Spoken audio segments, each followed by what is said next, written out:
record. Hello, Paul. How we doing, mate? Hello, not too bad, not too bad. Great, mate. So you're from the band The Three Little Wolves, is that, am I right? Yeah, that's right. Come on, what we want to know is where'd you get that name from, The Three Little Wolves? I think we've always been quite fascinated by this kind of dark Grimm's fairy tale sort of imagery, and they're quite dark stories, aren't they? And some of our stuff is quite dark, and wolves are just cool things, aren't they? So it's obviously a bit of a play on the Three Little Pigs, but wolves are a bit cooler, aren't they? Yeah, they are cooler. So is there a big bad pig? Three little wolves and the big bad pig. In fact, there is a story actually that somebody's written, which is called The Three Little Pigs and the Big Bad Pig. Right. Well, if there is we might be looking for a new member, so we might have to tag a big bad pig on the end. And is there three of you in the band, or there are three of us in the band. Yeah. So I do vocals and guitar. Dale plays bass and Billy plays drums. So where are you based? So obviously when I first heard Three Little Pigs, and this was without doing any kind of research, I went, they say they're from the Midlands, three little wolves, that they've got to be Wolverhampton based. But you're not Wolverhampton based, are you? No, I'm people have made that mistake, and people assume that we're all Wolves fans, and we're not. So it can be quite a disappointment when Wolves fans start following us on Twitter, and then I start talking about Liverpool. Oh gosh, so you're from the red side, not the blue side. I am from the red side, yeah. Oh God, so we won't talk football at the moment because I think your team's suffering and my team's done okay, Aston Villa, but and we beat you 7-2, so that's all that matters. We'll stop there.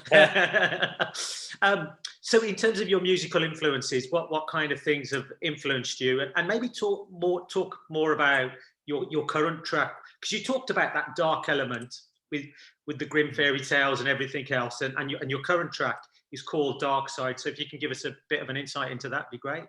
Yeah. So Darkside itself is about kind of past lives, really. I've always been kind of fascinated by that. These kind of people that are connected through time and they end up meeting again in new lives. And that's what that's about, really. It's people, it's two people who know they're going to have to separate, but know they're going to see each other again. And I always think that's quite an interesting thing. It's kind of relationships that endure through time and through lifetimes. So that's what it's about, really.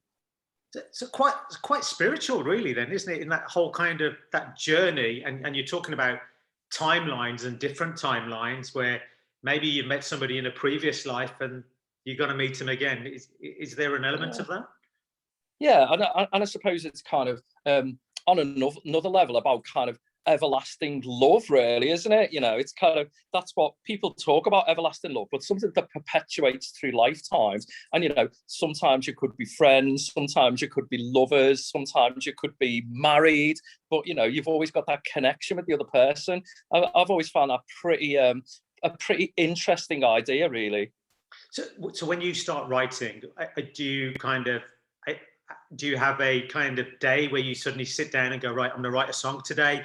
Or is it a case of you're suddenly going, I don't know, sitting on the loo or whatever and kind of going, oh my gosh, that's it, that's the one, that's the line, and where's the toilet paper, where's my pen, or whatever, Yeah, definitely the latter.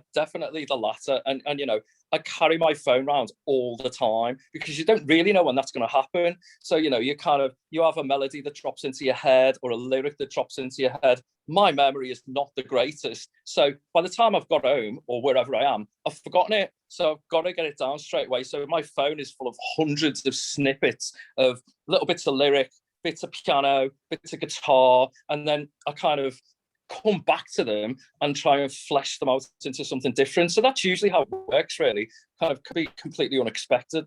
And certainly with something like Darkside, so the piano line kind of dropped into my head.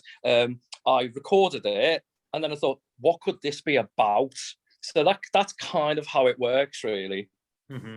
And do you kind of go initially with a catchy element and then kind of work off that, or do you kind of go, no, this is how I'm feeling. Let's see where it takes us, and kind of get your Yeah. chorus within that as such.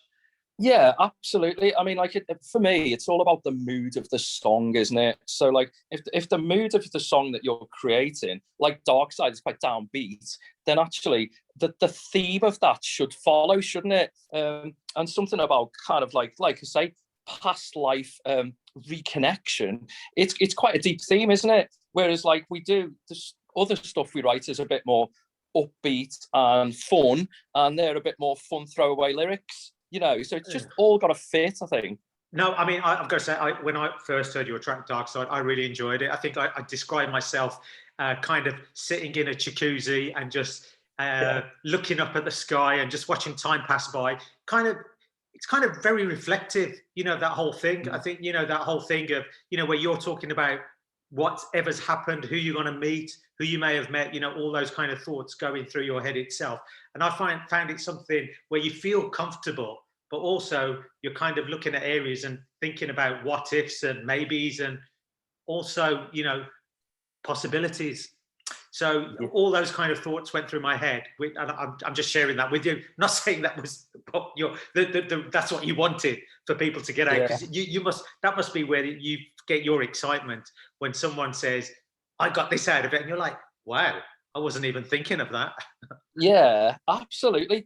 I think any kind of art form, you put it out there for people to interpret it in their own way, don't you?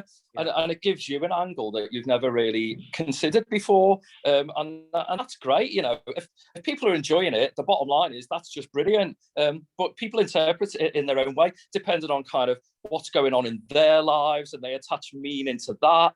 And that's just kind of a beautiful thing, really. It's everybody's art form, isn't it? Particularly something like music, I think, which just creates I don't think there's anything like it for creating a mood, Mm-hmm. So finally, I'm going to get you, I was going to say, to talk about your city and why your city's so great. Obviously, you're in a dilemma, whether you talk about Birmingham, or whether you talk about Liverpool, or whether you talk about Wolves, because everyone thinks that you're part of Wolverhampton. Actually, something I wanted to mention with you was that I think when you initially sent me your bio, there was something in there that you put with a Scouse soul, and I was going, what kind of style of music is that? Scouse soul.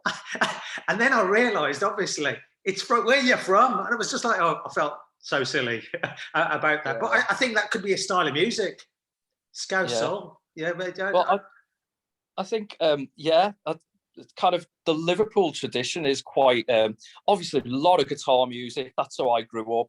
Quite a lot of psychedelic stuff. So, I love the Choral, for instance. The new Choral album is brilliant, and it's got that kind of tinge of psychedelia to it. And that's something that I've always kind of incorporated. Whereas, like, the other lads, are kind of very much grown up with kind of West Midlands sort of indie. So it's a good mix, I think, just for coming up with something a bit interesting. In terms of cities, of course, Liverpool's where I grew up, but I've lived here for a pretty long time now. And I think what's great about Birmingham is just the sheer variety due to the size of the city. And, you go to places like Moseley and Digbirth, and they're real kind of creative hubs filled with real creative people. And you could just feel a buzz in those places. And I think Birmingham gets a bad press sometimes, and I think wrongly so, because people who criticize the city don't know the city. And I think it's got a lot to offer, a lot of character. No, that's great. Thank you. And so well said. Up the Villa. No. Apart from the teams, of course. Listen, Paul, I really appreciate you taking time out and chatting to us. We'll play your track, Darkside, and any new music, please do forward it to us. No problem at all. More on the way. That's brilliant.